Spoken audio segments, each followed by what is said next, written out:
Bom, hoje nós vamos começar uma série nova, mas antes de falar sobre essa série nova que nós vamos começar, eu quero dizer algo que eu sempre gosto de dizer aqui, que é o seguinte: eu sei que você não veio aqui nessa manhã porque a gente comprou um novo púlpito, você queria ver ele, né? Mesmo que a gente não comprou. Você não veio aqui nessa manhã porque você queria sentir um arzinho aqui do ar-condicionado, mesmo porque só alguns abençoados que conseguem pegar esse arzinho aqui. Você veio aqui nessa manhã por quê? Porque você precisa receber da palavra de Deus. Porque você precisa entregar uma adoração em comunidade, no corpo de Cristo, ao Senhor. Então eu quero te dizer que você não deixe que esse momento passe com você distraído, com barulhos, com temperaturas, com outras coisas que acontecem ao nosso redor. Mas que o seu coração nesse momento possa se preparar de maneira sedenta para receber do Senhor a sua palavra.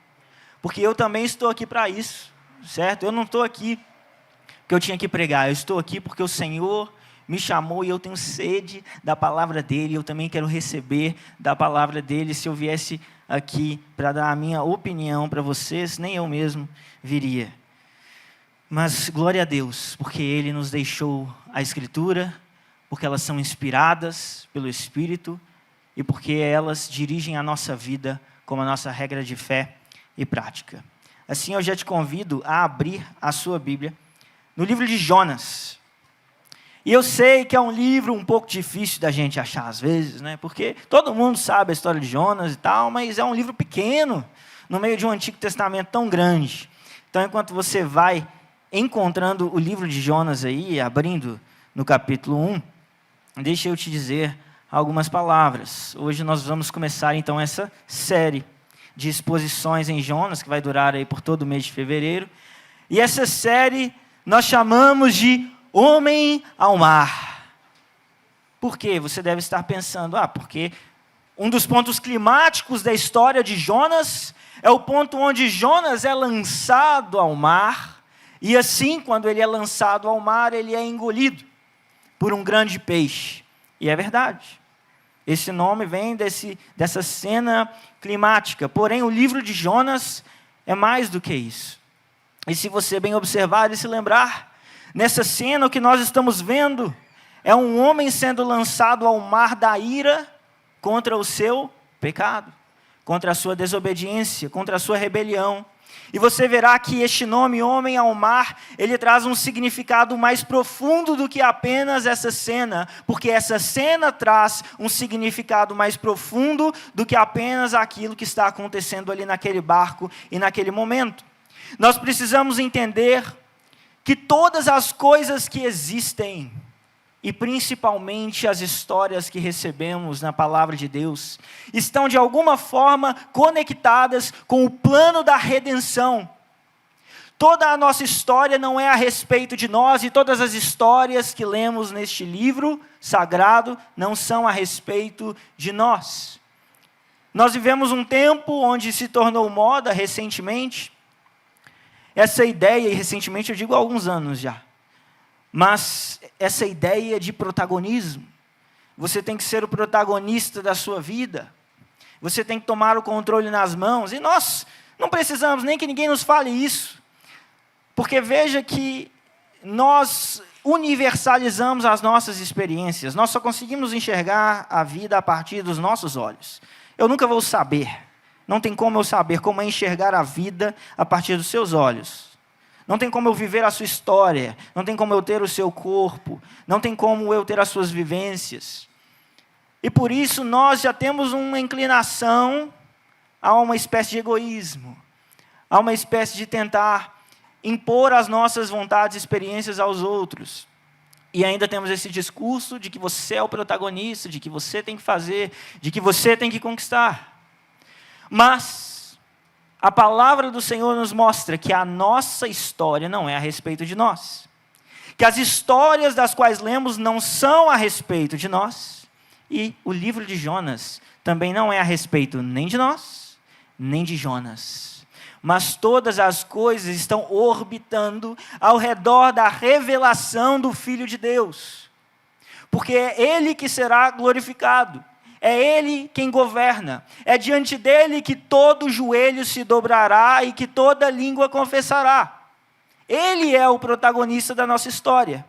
E assim eu te convido a ler o livro de Jonas desse mês de fevereiro conosco, sabendo que nós não estamos falando a respeito de Jonas, mas nós estamos entendendo como a história de Jonas se comunica com a história da revelação do Filho de Deus. Que nós não estamos aqui para corrigir coisas da nossa história, para nos empoderar, mas que nós estamos aqui para ser quebrados por Deus e moldados segundo o caráter do seu Filho, porque a história é a respeito dele, da glória dele e do governo dele. Assim então nós vamos começar com Jonas 1. E esse capítulo, ele é um capítulo muito importante dentro dessa temática maior. Às vezes as pessoas só se lembram dessa cena do grande peixe, mas o livro de Jonas ele é importante porque ele nos confronta com uma realidade dura de nós entendermos, que é como a justiça e a misericórdia divinas interagem entre si. E quando nós somos confrontados com a maneira como a justiça e a misericórdia interagem, a justiça e a misericórdia de Deus, quando nós somos confrontados com essa imagem, isso desafia as nossas estruturas humanas, isso desafia a nossa compreensão de mundo, isso desafia os nossos impulsos e desejos de nos assentarmos no trono de Deus, quando nós vemos quem de fato está sentado no trono. E assim, nós vamos observar Jonas 1, e eu quero que você hoje, talvez hoje, ou essa semana, leia o resto do capítulo 1 com atenção. Mas agora, nesse momento aqui de manhã, nós vamos focar apenas nos 3 primeiros versículos desse capítulo. Tá? Jonas 1, 1 a 3. Que diz assim: A palavra do Senhor veio a Jonas, filho de Amitai, dizendo: Levante-se, vá à grande cidade de Nínive e pregue contra ela, porque a sua maldade subiu até a minha presença. Jonas se levantou, mas para fugir da presença do Senhor, para Tarsis. Desceu a Jope e encontrou um navio que ia para Tarsis. Pagou a passagem e embarcou no navio para ir com eles para Tarsis, para longe da presença do Senhor. Vamos orar? Senhor, nós estamos aqui nessa manhã porque nós necessitamos de ouvir a Tua voz. E eu quero pedir ao Senhor, Pai, que o Espírito Santo de Deus, que faz a obra em nossos corações, possa nessa manhã nos confrontar com a Tua verdade. Nós sabemos o quanto o nosso coração pode ser duro, o quanto a nossa mente pode ser distraída. Mas eu quero pedir ao Senhor que coloque sobre a minha vida e a vida dos meus irmãos aqui uma sede profunda da Tua palavra, uma sede profunda da Sua presença. De modo, Pai, que nós só encontraremos a saciedade que necessitamos na comunhão com o Senhor. Eu quero te pedir que use a minha vida com graça e poder, para ser um canal de bênção na vida dos meus irmãos e para ser fiel na ministração da Sua palavra. Em nome de Jesus Cristo nós oramos. Amém. Meu irmão e minha irmã, se você tem um irmão, um irmão biológico, um irmão adotivo, alguém que você foi criado, você deve saber como é a experiência de ter que abraçar alguém que você deseja dar um soco na cara. E eu já passei por essa experiência. Vocês sabem, alguns de vocês pelo menos, que eu tenho um irmão mais novo. Hoje ele mora em Itajaí. Ele até esteve aqui na igreja no fim de 2023, nos visitou. E nós hoje nos damos muito bem, graças a Deus. Amamos um ao outro, temos paz um com o outro, mas nem sempre foi assim. Quando nós estávamos crescendo, éramos ali crianças, nós costumávamos brigar intensamente, todos os dias, várias vezes ao dia, e criávamos ali uma zona de guerra, e a minha mãe era responsável na maioria das vezes, por tentar administrar essas zonas de guerra. Dava muito trabalho, e ela, claro, desenvolveu algumas estratégias.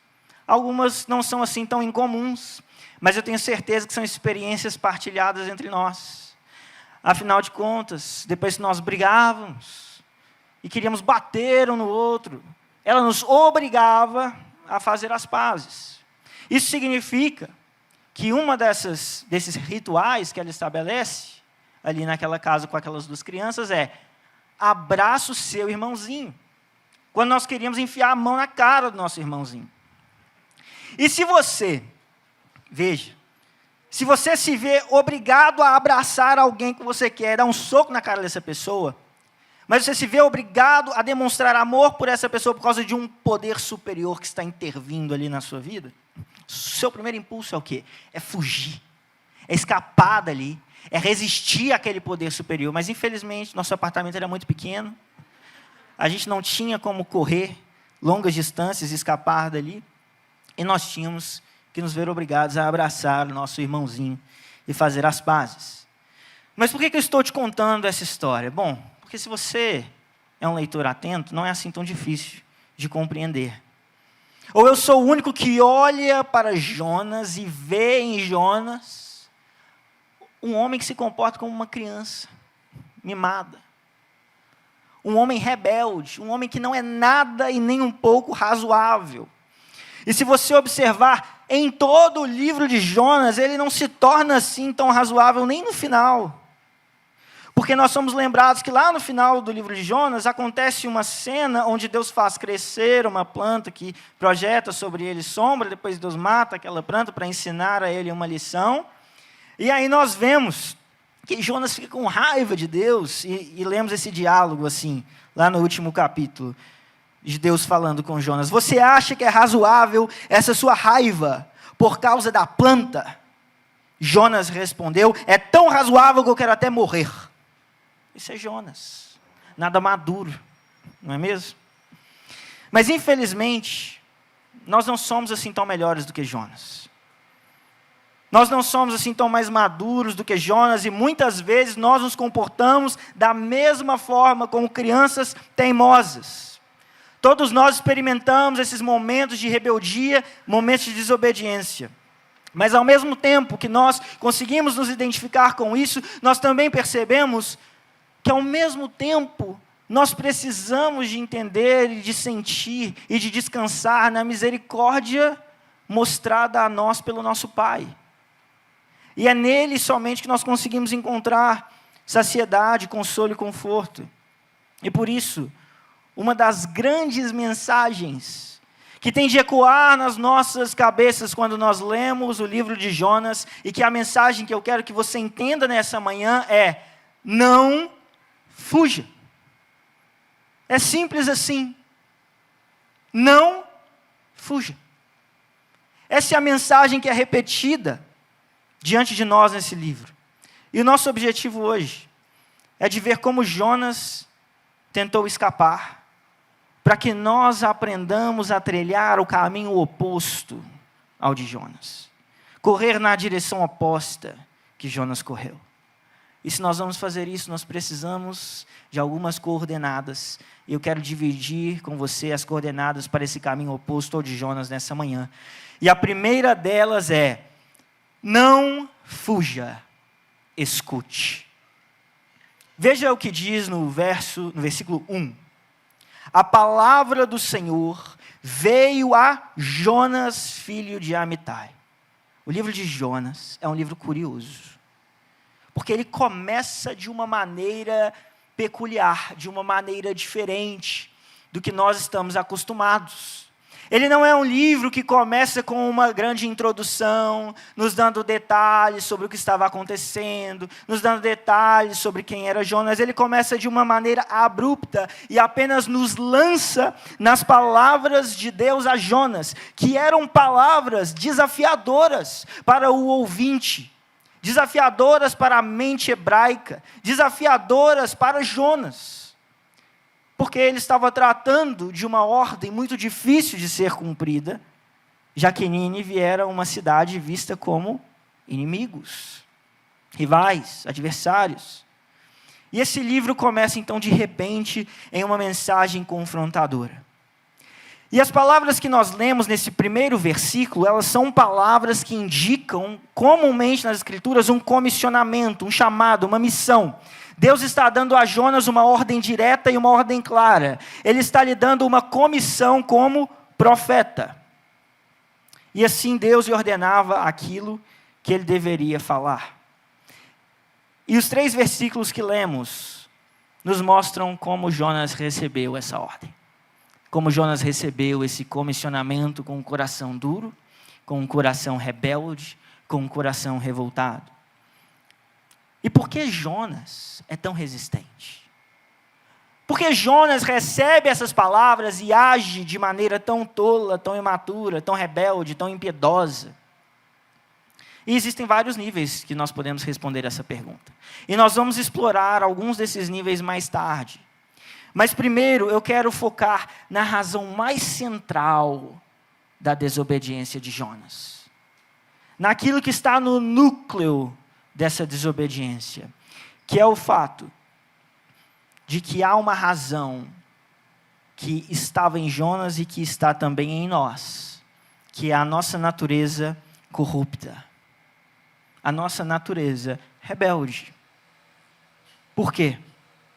Porque Jonas não foi o primeiro homem a desobedecer uma ordem direta dada por Deus.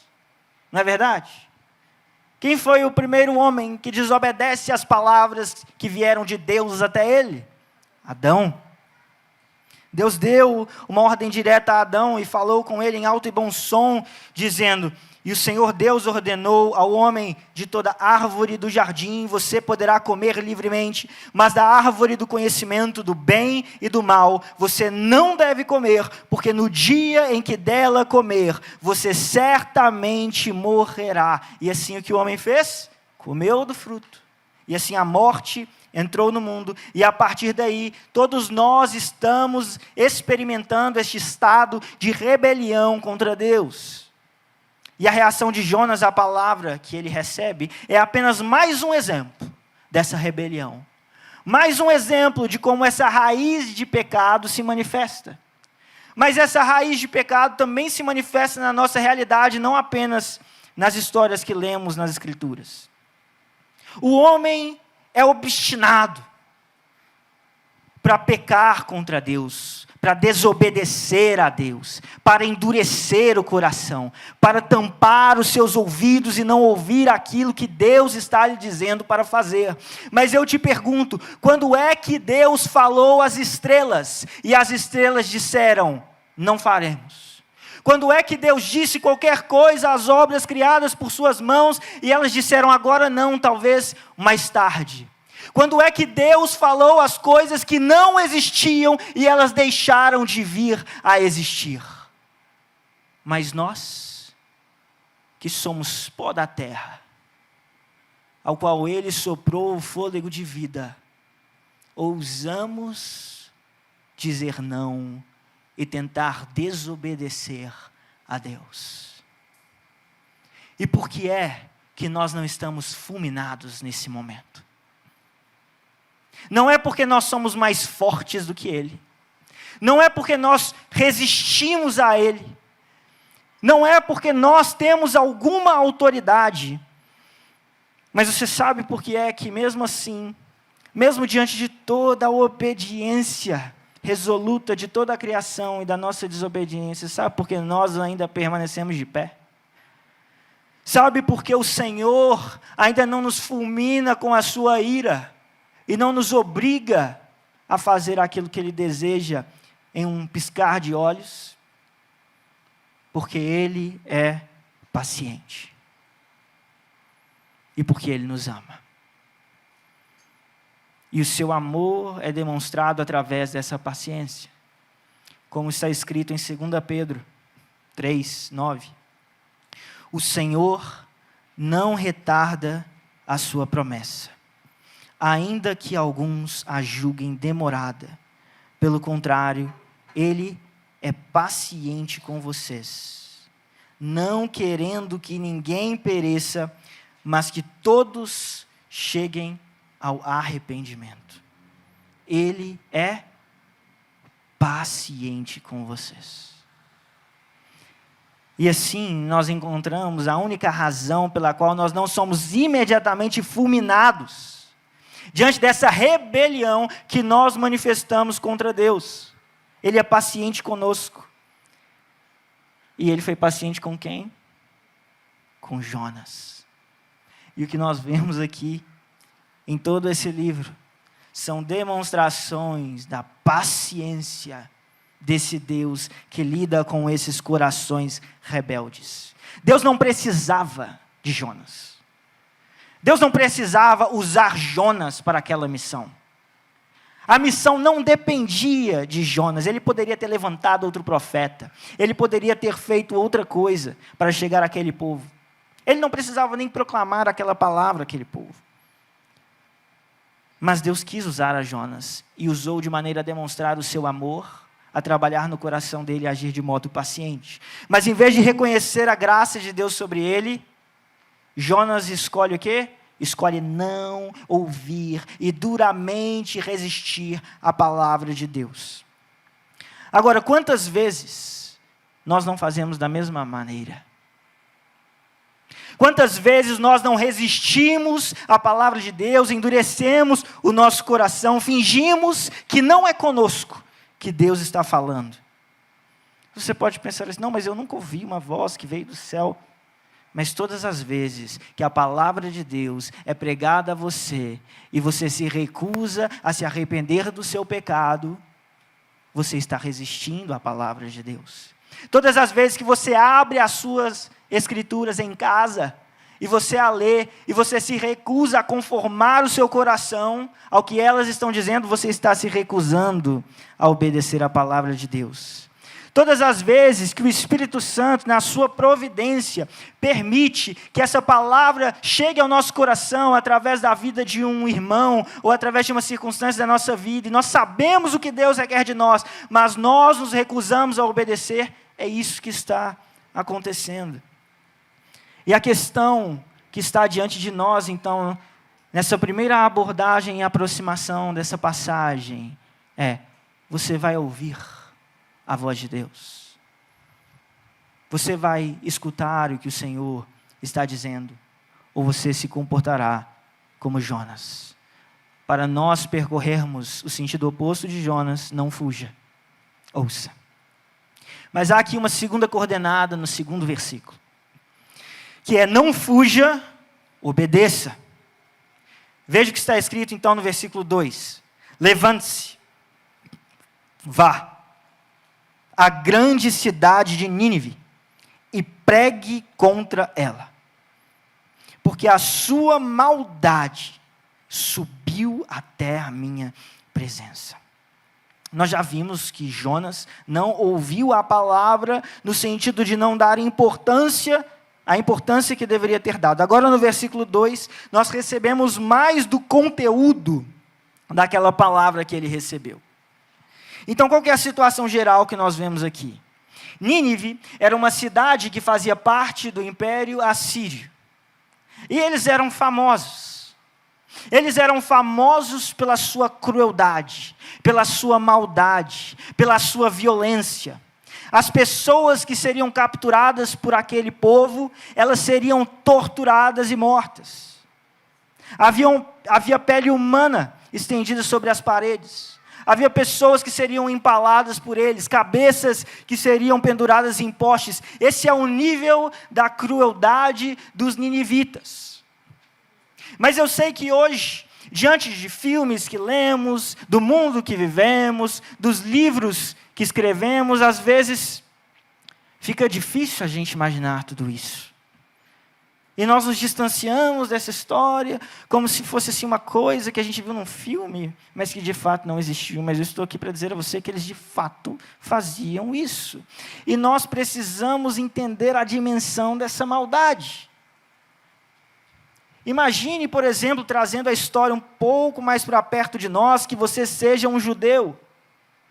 e que Deus virasse para você no meio do conflito com os nazistas, enquanto Hitler estava no poder, e Deus dissesse a você que você deveria ir lá e pregar a palavra àqueles que estavam matando os seus familiares, e que assim você sabia que se você fizesse isso, havia um grande risco de que eles se arrependeriam e de que eles não sofreriam a violência que você deseja que eles sofram, a vingança que você deseja ter. É esse tipo de sentimento, é perto desse tipo de sentimento que Jonas estava envolto. Mas, meus irmãos, a diferença é que nós aqui, das nossas cadeiras, podemos apenas imaginar, mas Jonas estava vivendo esse conflito, ele estava no meio dessa intensidade, essa era a situação em que ele se encontrava. Mas Jonas não entende uma coisa muito importante, que eu e você precisamos de entender. O que ele não havia entendido até aquele momento, é que era necessário mais graça e amor de Deus para perdoá-lo, do que seria necessário de Jonas para que ele perdoasse aos ninivitas. E isso é algo que você não pode deixar de perceber e de entender nessa manhã. De Deus seria requerido maior amor, maior graça, do que seria requerido de Jonas para que ele perdoasse os ninivitas. E eu quero que você entenda que não importa a ofensa que você tenha sofrido, não importa o crime que tenham feito contra você, o quão repugnante seja a ação que você sofreu, era necessário que Deus tivesse mais amor e graça para perdoar a você, do que seria exigido de você para perdoar qualquer outra pessoa. E por isso eu quero que você entenda algo muito importante para que você leve no seu coração nessa manhã. E as palavras que eu estou dizendo não são palavras fáceis. São palavras difíceis de serem vividas, difíceis de serem praticadas. Mas o que eu estou te dizendo é que quando alguém peca contra você, que quando você recebe uma ofensa que fere o seu coração, e talvez você tenha se sentido já ofendido e traído pelo seu pai, pela sua mãe, pelo seu irmão, pela sua esposa, pelo seu marido. Mas eu quero que você pense na maior ofensa que você já sofreu, na maior dor de traição que você já teve. E eu quero te dizer o seguinte: é necessário maior amor e graça de Deus para com você, do que é necessário de você para perdoar aquele que te ofendeu. Isso significa que todas as vezes que alguém pecar contra você e ferir o seu coração, você está diante de um testemunho do tamanho do amor e da graça de Deus. Você está olhando nos olhos daquele que está te mostrando: Deus te amou mais do que isso. Deus te amou mais do que é requerido que você me ame. E se você acha que isso é uma medida alta demais, imagine o amor que Deus não tem por nós e não demonstra por nós.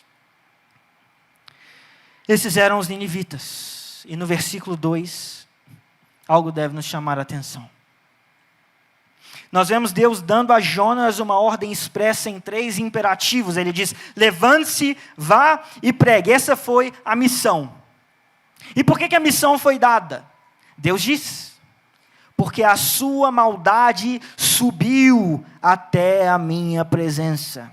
E em hebraico a palavra que está sendo traduzida aqui como minha presença vem da palavra face. O que Deus está dizendo é que o mal dos ninivitas, o mal daquela nação, não estava oculto diante dos seus olhos, que ele estava consciente, vendo o que estava acontecendo, que aquilo estava sendo feito diante dele, e que o dia do juízo se aproximava. Deus não estava ignorando o que estava acontecendo. Mas aí eu quero te perguntar: Onde Jonas estava quando ele ouviu isso? Ele estava diante da face de Deus. E o que é que ele estava prestes a fazer? O mal. Ele estava prestes a desobedecer a Deus deliberadamente. Ele ouve essas palavras de Deus, falando que o mal que os ninivitas fizeram foram feitos diante dele. E Jonas, que está diante dele, está prestes a deliberadamente fazer o mal e desobedecer a Deus. Embora Jonas quisesse que a justiça os consumisse os ninivitas, ele não reconheceu que ele era culpado, de forma que a mesma justiça também teria que o consumir. Porque ele também estava fazendo o mal diante de Deus.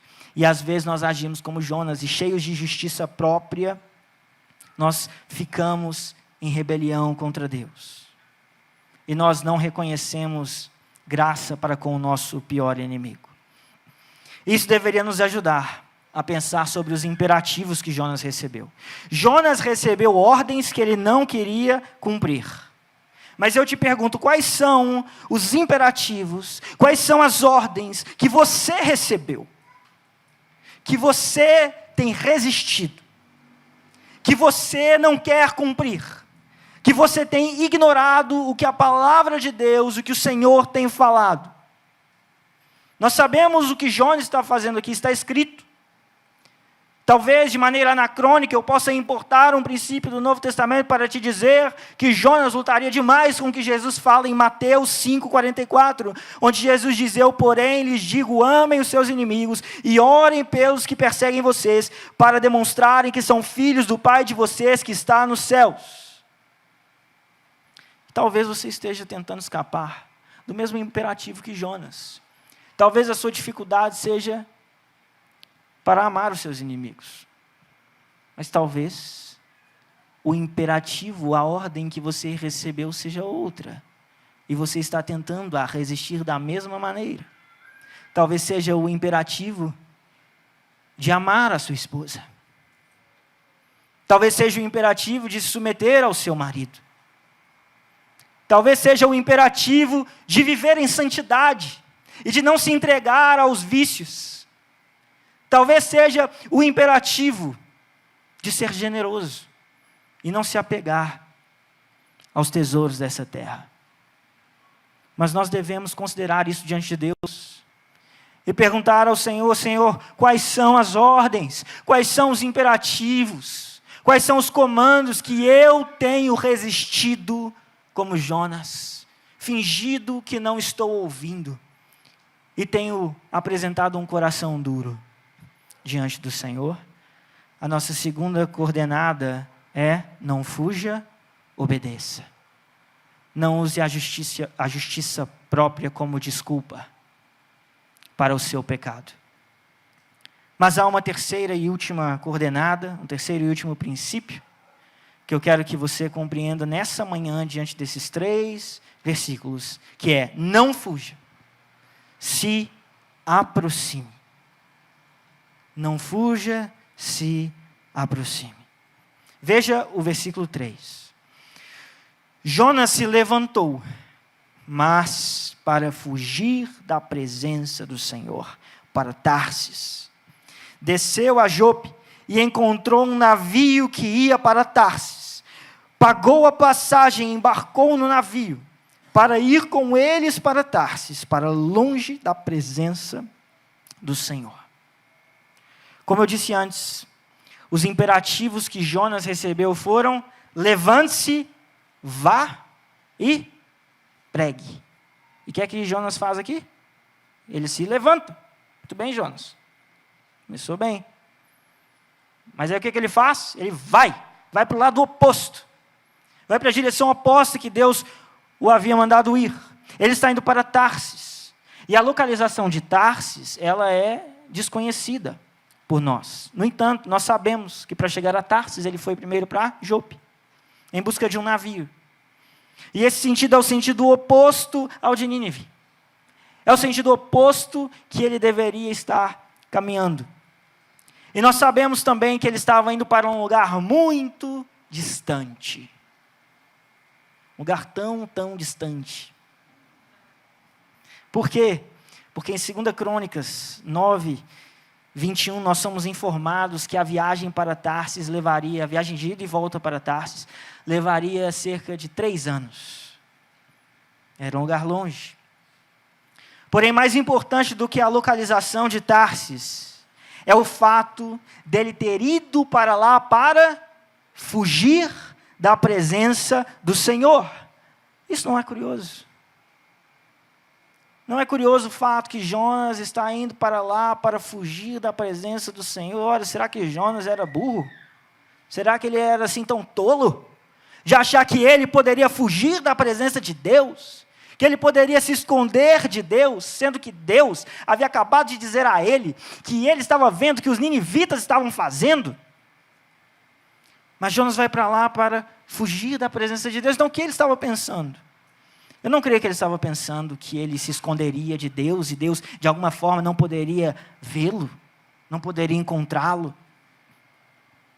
Mas Tarsis é representada em Isaías 66, 19, como um lugar onde Deus ainda não havia revelado a sua glória e a sua palavra. Este é o cenário que nós temos em Tarsis.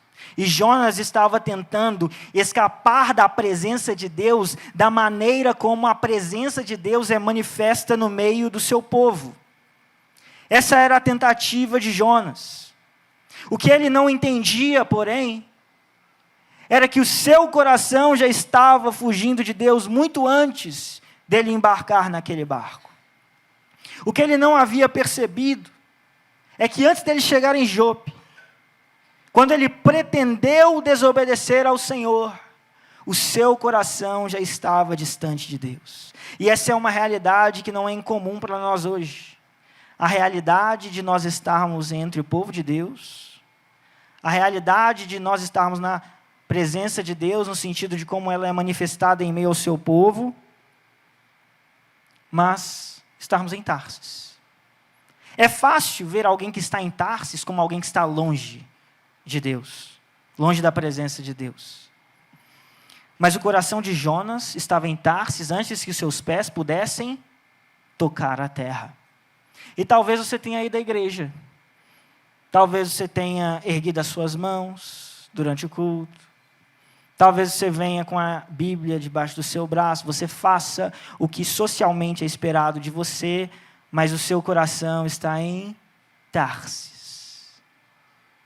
Você está com o seu coração duro. Você está vivendo em desobediência. E se esse é o seu caso, o Senhor está te chamando para voltar. E eu tenho um conselho de amigo para você nessa manhã, volte.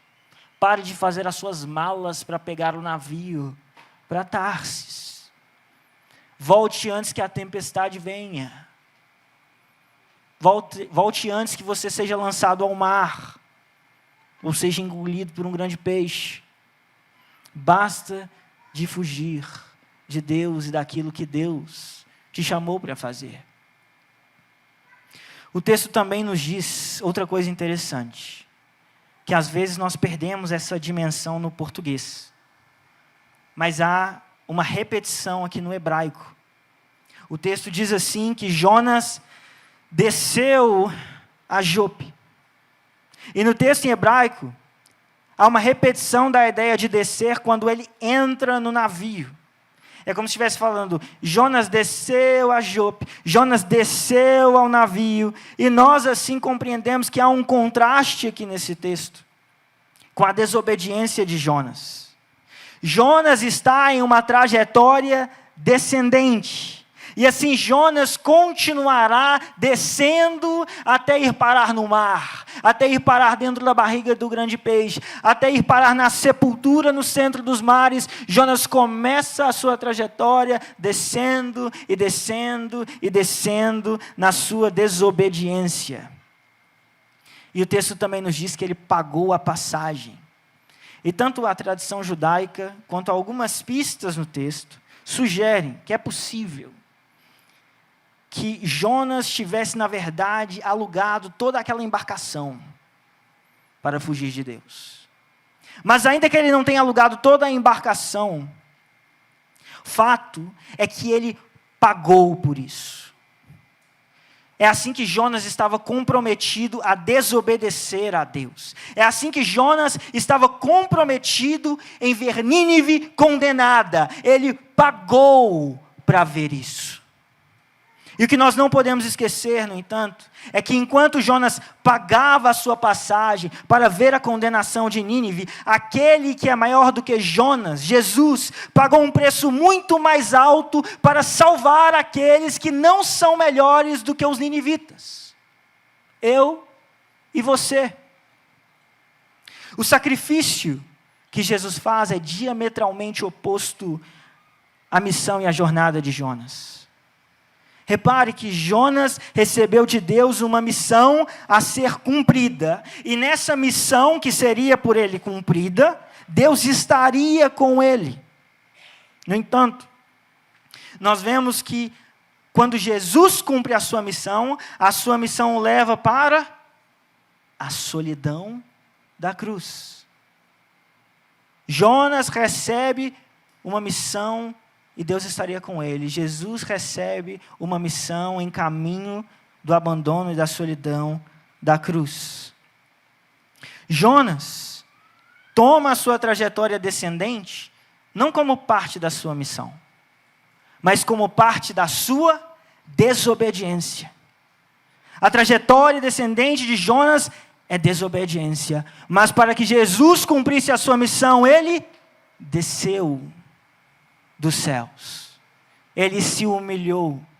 Ele se fez carne por causa da sua obediência. Jonas desce até a sepultura do grande peixe por causa da sua rebelião.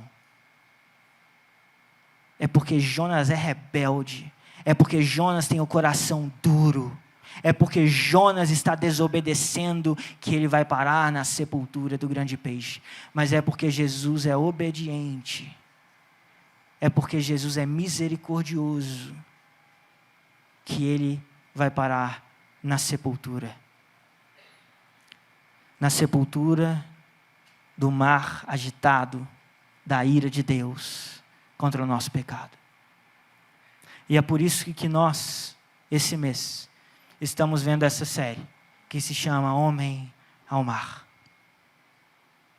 Porque isso é uma representação do Evangelho, como eu disse no começo, todas as histórias são a respeito da história do Filho de Deus. E Jesus mesmo disse que um sinal seria dado àquela geração adúltera e incrédula, e esse sinal seria o sinal de Jonas, ao passar 3 dias no ventre do grande peixe. Assim nós entendemos que o propósito da história de Jonas é apontar para Cristo, e ele aponta para Cristo para que nós possamos ter o nosso coração conformado a esse, sobre o qual nós colocamos os nossos olhos e a nossa esperança. E assim, meus irmãos, nós precisamos de clamar ao Senhor por um coração obediente, por um coração quebrantado, por um coração que não é cheio de justiça própria, mas se rende à vontade de Deus, se rende à mensagem de Deus, com atenção, com obediência, para que nós nos aproximemos do nosso Senhor, porque é disso que nós precisamos, do consolo que só é encontrado nos braços do nosso Pai.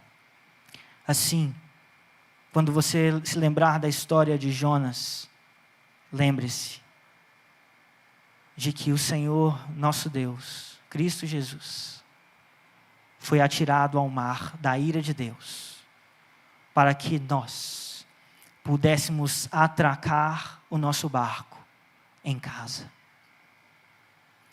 Senhor, nós agradecemos a Ti por esse amor paciente do Senhor para conosco.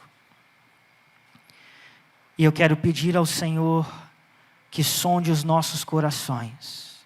E se há produto da rebelião em nossos corações, se há dureza e resistência à Tua palavra nos nossos corações, que o Senhor venha vencer a nossa dureza pelo Teu amor e Tua misericórdia.